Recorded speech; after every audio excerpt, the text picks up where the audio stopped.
Mohammed Reza Shah Pahlavi. So in 1976, Iran was a first world country.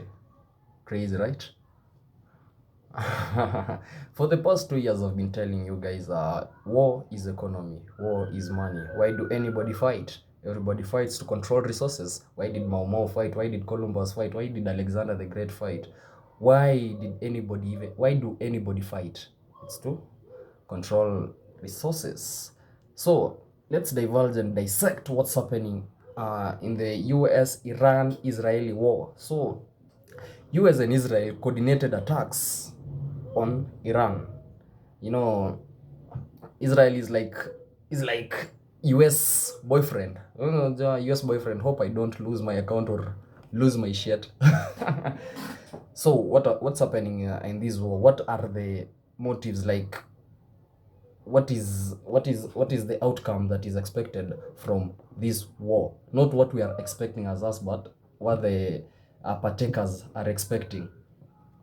Nuclear control. The US and Israel don't want other countries having nuclear control in the Middle East, so that they can lock down their allies and have strong allies over there, over the other guys, China, Russia, the BRICS guys. Remember, Iran is also in BRICS.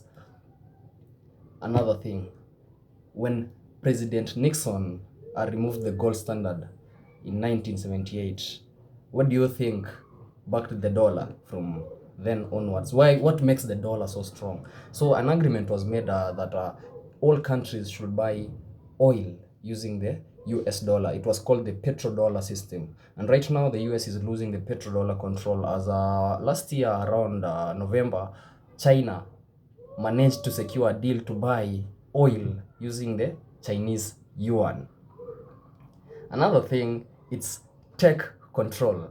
Remember, we are in the AI age right now. Web 4 started last year, and it's basically AI and automation. And right now, China is coming really big on matters tech.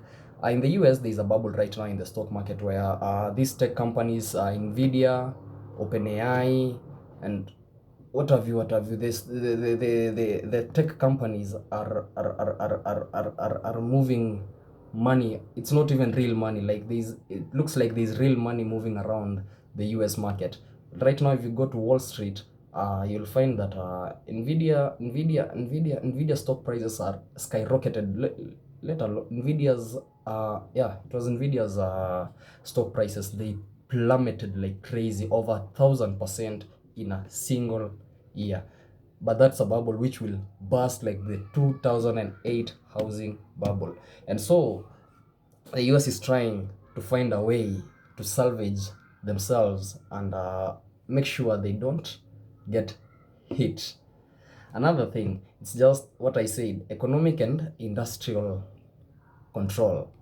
What happens after the war? Right now, there will be when Iran gained the control over the Strait of Hormuz, there was no longer, the crude oil became scarce because 20 trillion barrels of oil that moves daily from the Strait of Hormuz was cut down to nothing. So the whole world will suffer from having a fuel crisis and all that. But at the end of the war, US will have managed to secure cheaper oil. How? They will have secured their allies, and they'll have new routes to take their oil to the US. Also, right now, when you see the defense stocks are plummeting like crazy.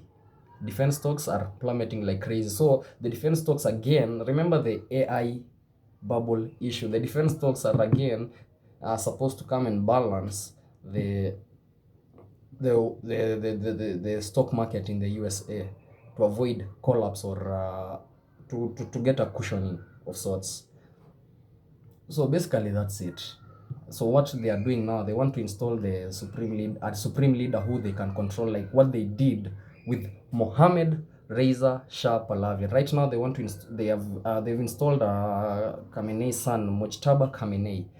And remember, what they did to raise a sharp alarm is the same thing that they did now. So when people say this war just started, no, these wars will always be there. It's because of resource control.